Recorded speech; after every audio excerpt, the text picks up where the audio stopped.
السلام علیکم ورحمۃ اللہ وبرکاتہ نحمدہ ونصلی علی رسولہ الکریم اما بعد۔ امید کرتے ہیں آپ تمام سسٹرز خیر و عافیت سے ہوں گی اور ایمان کی بہترین حالت میں ہوں گی۔ اللہ رب العزت سے دعا ہے آپ کی طرف ہر بڑھنے والا شر خیر میں بدل دے، آمین آمین۔ پیاری سسٹرز، ہم لوگ سورۃ الانعام میں آیہ مبارکہ 20 تک ٹرانسلیشن اور تفسیر کا لیسن آیہ مبارکہ 16 تک پڑھ چکے تھے۔ آج مزید 2 آیہ مبارکہ کی ٹرانسلیشن کریں گے اور تفسیر کا لیسن آیہ مبارکہ 17 سے سٹارٹ کریں گے۔ ربی اشرح لی صدری ویسر لی امری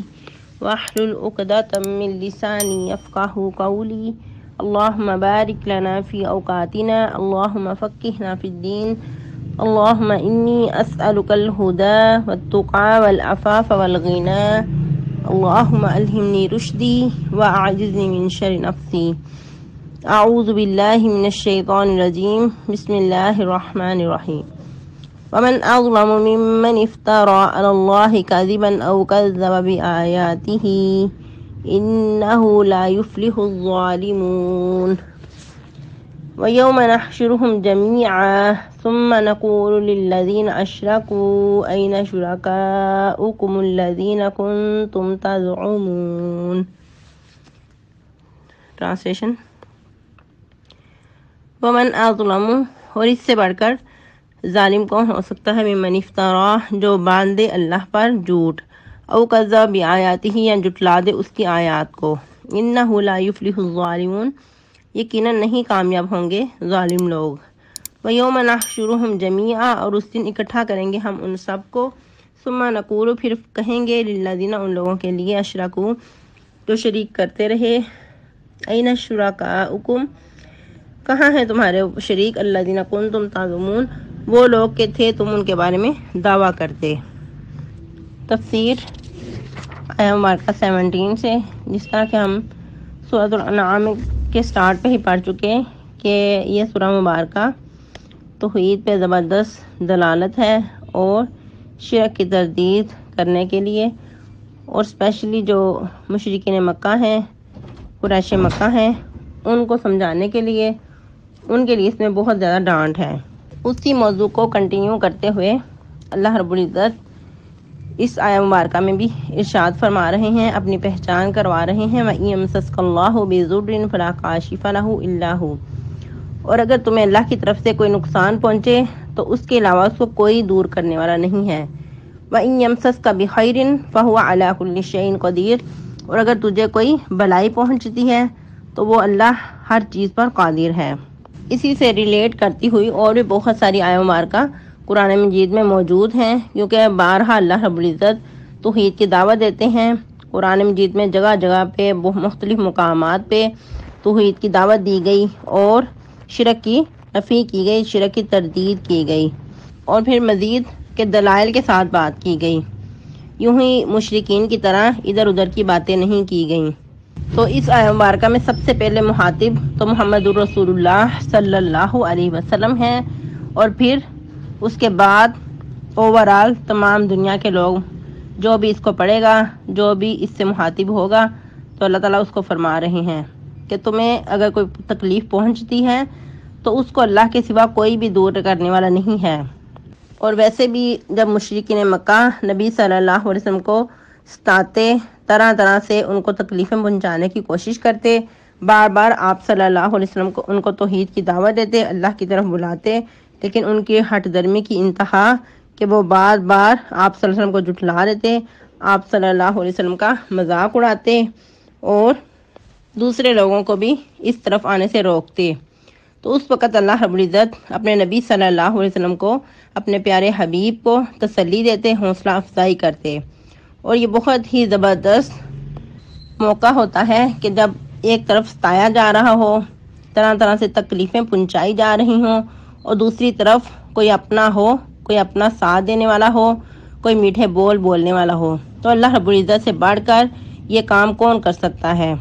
تو اس لیے ہمیں بھی چاہیے کہ اگر کوئی تکلیف پہنچے تو فوراً اللہ کی طرف رجوع کریں، نبی صلی اللہ علیہ وسلم کی ذات مبارکہ کے بارے میں سوچیں، ان کے بارے میں غور و فکر کریں۔ اسی لیے نبی صلی اللہ علیہ وسلم فرمایا کرتے تھے کہ اگر کسی کو اپنی پریشانیاں اپنی ٹینشنیں زیادہ لگتی ہیں تو وہ میری ٹینشنوں پہ میری جو تکلیفیں ہیں ان پہ غور کر لے۔ اور اگر آپ صلی اللہ علیہ وسلم کی زندگی کو دیکھا جائے تو آپ صلی اللہ علیہ وسلم سے بڑھ کر کوئی ایسی ذات نہیں کہ جس کو اتنی تکلیفیں پہنچی ہوں یا اس طرح ان کو ستایا گیا ہو۔ جب آپ صلی اللہ علیہ وسلم کی پیدائش ہوئی اس وقت بھی یتیمی کی حالت میں، باپ سر پہ نہیں ہے، اور والدہ محترمہ وہ بھی کچھ سال کے بعد ماں کا سایہ بھی اٹھ گیا۔ پھر اس کے بعد دادا تھے بہت محبت کرنے والے، بہت پیار سے شفقت سے پرورش کرنے والے، اور کچھ سال بعد ان کا بھی سایہ سر پہ نہ رہا۔ پھر چچا ہیں، چچا بھی کچھ سال کے بعد اللہ رب العزت کے حکم سے ساتھ چھوڑ گئے۔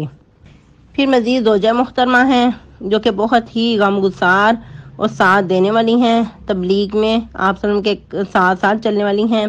اور ہر سکھ دکھ کے وقت کام آنے والی ہیں، لیکن کچھ سال بعد وہ بھی ساتھ نہ رہیں تو وقفے وقفے سے یہ تکالیف کا سامنا کرنا پڑتا رہا آپ صلی اللہ علیہ وسلم کو۔ طرح طرح سے آپ صلی اللہ علیہ وسلم کو صدمے بھی پہنچتے رہے، اور پھر بچے اللہ رب العزت نے جو عطا کیے وہ بھی وقتاً فوقتاً آپ صلی اللہ علیہ وسلم کے پاس نہ رہے، اور یہاں تک کہ جو بیٹے ہوا کرتے ہیں وہ انسان کو ایک طرح سے تسلی ہوتی ہے کہ بڑھاپے کا سہارا ہوں گے، لیکن اللہ کا کرنا کہ اللہ تعالیٰ نے 3 بیٹے عطا کیے اور تینوں بچپن میں ہی وفات پا گئے، اور پھر مزید 4 بیٹیاں اللہ رب العزت نے عطا کی، اور 3 اللہ کا کرنا کہ آپ صلی اللہ علیہ وسلم کی زندگی میں ہی وفات پا گئیں، اور ایک بیٹی جو سب سے چھوٹی اور بہت لاڈلی بیٹی سیدہ فاطمہ رضی اللہ تعالی عنہا، وہ بھی آپ صلی اللہ علیہ وسلم کی وفات کے 6 مہینے بعد اللہ کو پیاری ہو گئیں۔ لیکن جس کو اللہ رب العزت کا ساتھ مل جائے، اللہ رب العزت کی طرف سے تسلیاں ملتی رہیں تو اس کے لیے پھر کوئی نقصان نہیں، کوئی گھاٹے کا سودا نہیں ہے۔ تو یہی وجہ ہے کہ نبی صلی اللہ علیہ وسلم سب سے زیادہ مسکرانے والے تھے، اتنی پریشانیاں پہنچنے کے باوجود بھی آپ صلی اللہ علیہ وسلم سب سے زیادہ مسکرانے والے تھے۔ تو اس میں ہمارے لیے بہت ہی زیادہ سبق ہے کہ ہمیں اگر کوئی تکلیف پہنچتی ہے تو بندہ مومن دل میں تو غمزدہ ہوتا ہے، لیکن سب کے سامنے اس کی مسکراہٹ ایک قابل دید ہوتی ہے۔ اور پھر سب سے بڑھ کے اگر انسان کو یہ امید ہو کہ یہ تکلیف اللہ کے حکم سے پہنچی ہے، اللہ ہی اس کو دور کرنے پہ قادر ہے، تو پھر بندہ مومن کے اندر ایک ٹھہراؤ ہوتا ہے، وہ مشکلات میں بھی گرتا نہیں ہے بلکہ اپنے مشن پہ گامزن رہتا ہے۔ اسی لیے اللہ رب العزت مزید فرما رہے ہیں وَإِن يَمْسَسْكَ بِخَيْرٍ فَهُوَ عَلَى كُلِّ شَيْءٍ قَدِيرٌ، اور اگر تجھے کوئی بلائی پہنچتی ہے تو وہ اللہ تعالیٰ ہر چیز پہ قادر ہے، یعنی کہ اللہ کی طرف سے ہی بلائی بھی پہنچتی ہے کیونکہ اللہ تعالیٰ بلائی دینے پہ بھی قادر ہیں۔ اسی آیت مبارکہ کو دوبارہ دیکھ لیتے ہیں کہ اللہ تعالیٰ فرما رہے ہیں کہ جب تکلیف بھی اللہ کی طرف سے پہنچتی ہے اور خیر بھی اسی کی طرف سے ہے تو پھر کسی اور دار پہ جانے کی کوئی ضرورت ہے؟ پھر کیوں نہ انسان اللہ ہی کی طرف رجوع کرے، اور جو باقی در در کے بنائے ہوئے بت ہیں، مجسمے ہیں، یہ تو خود تراشے ہوئے ہیں، وہ کیا تمہاری تکلیفیں دور کریں گے؟ یا پھر جیسا کہ درباروں کی طرف لوگ رجوع کرتے ہیں، درباروں پہ جاتے ہیں، وہاں جا کر در در کی راہ چھانٹتے ہیں، دوسروں کے آگے ماتھے ٹیکتے ہیں، دوسروں کے آگے سجدے کرتے ہیں، قبروں پہ نظر و نیاز چڑھاتے ہیں، اور بھی پتہ نہیں کیا کیا کچھ ہمارے معاشرے میں ہو رہا ہے۔ بارہا اس بات کی وضاحت کی جاتی ہے لیسن میں۔ تو جو بھی کچھ یعنی کہ شرک کے جو اڈے ہیں، یہ سب کچھ اللہ کے ساتھ شریک ٹھہرانا ہے۔ جب دکھ سکھ کے وقت اللہ ہی تکلیف دور کرنے پہ قادر ہیں تو پھر کسی اور دار پہ جانے کی کیا ضرورت ہے؟ کیا کوئی ضرورت باقی رہ جاتی ہے؟ اور جس طرح کہ سیدنا اکرمہ رضی اللہ تعالی عنہ بھی اللہ کی قدرت کی نشانی دیکھ کر مسلمان ہو گئے، تو ایک بندہ مومن کو تو وقتاً فوقتاً اللہ کی قدرتیں نظر آتی رہتی ہیں، بندہ مومن کی نظر وسیع ہوتی ہے۔ تو یہ ہر انسان کے اندر ہے کہ وہ کتنی بصیرت کی نگاہ رکھتا ہے، اور پھر کوئی انسان یہ نہیں کہہ سکتا کہ میں بے خبری میں شرک کرتا رہا۔ اللہ رب العزت نے توحید انسان کی فطرت میں رکھ دی ہے، اور یہ بہت پہلے جب انسان دنیا پہ نہیں آیا تھا، عالم ارواح میں اللہ رب العزت انسان سے توحید کے بارے میں اقرار کروا چکے ہیں۔ توحید کے بارے میں اللہ تعالیٰ یہ لے چکے ہیں اقرار کہ الستُ بربکم قالوا بلی، ہم سب نے بیک وقت یہ کہہ دیا تھا کیوں نہیں تو ہی ہمارا رب ہے۔ تو اللہ تعالیٰ نے اس وقت بھی کہا تھا کہ میں نے اس لیے ایسا کہا کہ تم یہ نہ کہو کہ ہم تو اس سے غافل تھے۔ یا ہم تو شرک اس لیے کرتے ہیں کہ ہمارے جو بڑے تھے، بزرگ تھے، ہمارے آباء و اجداد تھے، وہ سب کچھ کرتے رہے تو ہم بھی ان کی دیکھا دیکھی یہ سب کچھ کرتے رہے ہیں۔ توحید تمہارے اندر رکھ دی گئی ہے تو اس کو پہچانو اور شرک کو چھوڑو۔ لیکن اگر کوئی اندھا بن کر توحید کو نہیں اپناتا، شرک پہ اڑا رہتا ہے، تو اس کی پھر اپنی ہی مرضی ہے، اس کی اپنی ہی بدقسمتی ہے۔ پھر مزید اللہ رب العزت فرما رہے ہیں وَهُوَ الْقَاهِرُ فَوْقَ عِبَادِهِ، اور اپنے بندوں پہ غالب ہے۔ جب انسان شرک کرتا ہے تو کسی سے امپریس ہو کر، کسی سے متاثر ہو کر تو اس کی طرف بڑھتا ہے، اس سے اپنی وابستگیاں کرتا ہے۔ لیکن جب اللہ کی ذات غالب ہے، سب سے بلند و بالا ہے، تو پھر بندے تو حقیر ہیں، بندے تو ایک وقت تک دنیا پہ ہیں، لیکن اللہ رب العزت کی ذات وحدہ لا شریک حی القیوم ہے، وہ ہمیشہ سے ہے، ہمیشہ تک رہے گی۔ پھر اتنی بڑی ہستی کو چھوڑ کر کسی اور کے در پہ جانا یا کسی اور کے آگے اپنی گردن کو جھکانا سراسر حماقت ہے۔ تو اللہ تعالیٰ مزید فرما رہے ہیں وَهُوَ الْقَاهِرُ فَوْقَ عِبَادِهِ وَهُوَ الْحَكِيمُ الْخَبِيرُ، اور وہ اپنے بندوں پر مکمل طور پہ غالب ہے، قدرت رکھتا ہے، ان پہ ہر طرف سے ان کو گھیرے میں رکھا ہوا ہے، اور وہ حکیم بھی ہے اور خبردار بھی ہے، یعنی کہ اللہ تعالیٰ کے تمام فیصلے حکمت پر مبنی ہیں، اور اللہ تعالیٰ ہر ایک سے واقف بھی ہیں، باخبر ہیں، ہر طرح سے ان کی خبر رکھنے والے ہیں کہ انسان کیا کر رہے ہیں، ان کے دلوں کے اندر کتنی توحید چھپی ہوئی ہے یا کہاں کہاں شرک کا کوئی ذرا موجود ہے۔ پھر مزید اللہ رب العزت فرما رہے ہیں قُلْ أَيُّ شَيْءٍ أَكْبَرُ شَهَادَةً، کہہ دیجئے کون سی چیز سب سے بڑی ہے گواہی کے اعتبار سے۔ تو اے نبی آپ ہی فرما دیجئے قُلِ اللَّهُ، اللہ ہی شہید بینی و بینکم، گواہ ہے میرے اور تمہارے درمیان۔ کیونکہ اس وقت جب نبی صلی اللہ علیہ وسلم بار بار توحید کی دعوت دیتے، وہ لوگ ماننے کو تیار نہ ہوتے، اور پھر مزید ان کے بعد یہود و نصارہ کی باری، انہوں نے بھی یہی کچھ کیا۔ تو اس وقت کفار نے جیسے تانے دے دیے اور کہا کہ ہاں جی اب بتاؤ، تمہارے لیے اگر تم سچے ہوتے تو یہ لوگ بھی تمہیں ماننے کو تیار ہوتے، تو تم ایسی کوئی گواہی لاؤ کہ جو واقعی تم سچے ہو۔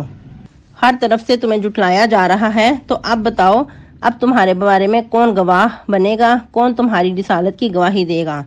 تو اللہ تعالیٰ فرماتے ہیں کہ اے نبی آپ کو چھوڑا نہیں ہے، آپ اعلان کہہ دیں کہ اللہ ہی میرے اور تمہارے درمیان گواہ کافی ہے۔ وَأُوحِيَ إِلَيَّ هَذَا الْقُرْآنُ لِأُنذِرَكُم بِهِ وَمَن بَلَغَ، اور پھر مزید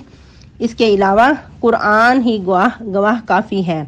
یعنی کہ قرآن میری طرف وحی کیا گیا ہے، کس لیے لِأُنذِرَكُم بِهِ وَمَن بَلَغَ، تاکہ میں اس کے ذریعے تمہیں آگاہ کر دوں اور مزید جس تک بھی یہ پہنچ پائے۔ پھر اللہ تعالیٰ فرماتے ہیں کہ ان سے پوچھو أَإِنَّكُمْ لَتَشْهَدُونَ أَنَّ مَعَ اللَّهِ آلِهَةً أُخْرَىٰ، یہ سب کچھ سننے کے بعد بھی کیا تم اس بات کی گواہی دیتے ہو کہ اللہ کے ساتھ کوئی اور بھی معبود ہے؟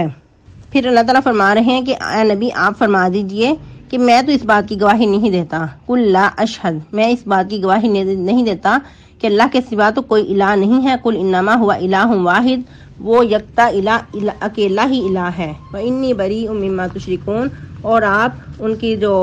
معبودین باطل ہیں ان کی طرف سے بھی برات کا اظہار کر دیں، وَإِنَّنِي بَرِيءٌ مِّمَّا تُشْرِكُونَ، بے شک میں بری و بیزار ہوں اس سے جو تم شریک ٹھہراتے ہو،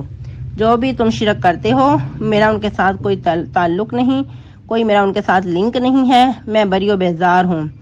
یہ اسی طرح نبی صلی اللہ علیہ وسلم برات کا اظہار کر رہے ہیں اللہ کے حکم سے، جس طرح کہ سیدنا ابراہیم علیہ السلام نے بھی برات کا اظہار کیا تھا۔ تو یہ ہوتی ہے توحید خالص، نہ کہ ایک اتحاد قائم کیا جائے جس طرح کے مشرکین مکہ کہا کرتے تھے کہ کچھ آپ نرمی کر لیں اور کچھ ہم نرمی کر لیں تو چلو مل کر کام چل جائے۔ تو کچھ اس طرح کا معاملہ ہی ہمارے معاشرے میں بھی ہو رہا ہے، سب مل کر چل لیں، کوئی کسی کے ساتھ اختلاف نہ کرے، سب ایک دوسرے کی مان لیں، لیکن توحید پہ بالکل بھی کمپرومائز نہیں ہے۔ یہ بارہا اللہ رب العزت قرآن میں ارشاد فرماتے ہیں کہ جو توحید خالص ہے وہ بالکل سچا اور سچا دین ہے، کوئی اس میں کمپرومائز نہیں، کوئی اس کے اندر ملاوٹ برداشت نہیں ہے۔ اور دیکھیں کہ نبی صلی اللہ علیہ وسلم نے کیا فرمایا کہ وَأُوحِيَ إِلَيَّ هَٰذَا الْقُرْآنُ، یہ وحی کیا گیا میری طرف قرآن، تاکہ میں اس کے ذریعے آگاہ کر دوں اور جس تک یہ پہنچ پائے۔ اور یہ نبی صلی اللہ علیہ وسلم کی ذمہ داری تھی کہ قرآن کو دور دور تک پہنچایا جائے، جہاں تک آپ صلی اللہ علیہ وسلم کی پہنچ ہوئی آپ صلی اللہ علیہ وسلم نے تبلیغ کا کام کیا، اور اسی طرح تبلیغ کا کام کیا، اسی طرح اس پیغام کو پہنچایا جس طرح اللہ رب العزت نے حکم دیا تھا، جس طرح اللہ کی طرف سے آپ صلی اللہ علیہ وسلم تک پہنچا تھا۔ اس میں کسی قسم کی کمی نہیں کی اور نہ کسی کے ساتھ کمپرومائز کرنے کی کوشش کی۔ تو ہمارا بھی یہی کام ہے کہ چاہے لوگوں کو مسائل ناپسند آئیں، چاہے لوگ اس پہ ناراض ہوں، جس طرح اللہ کا حکم ہے ویسے ہی ان تک پہنچا دیں،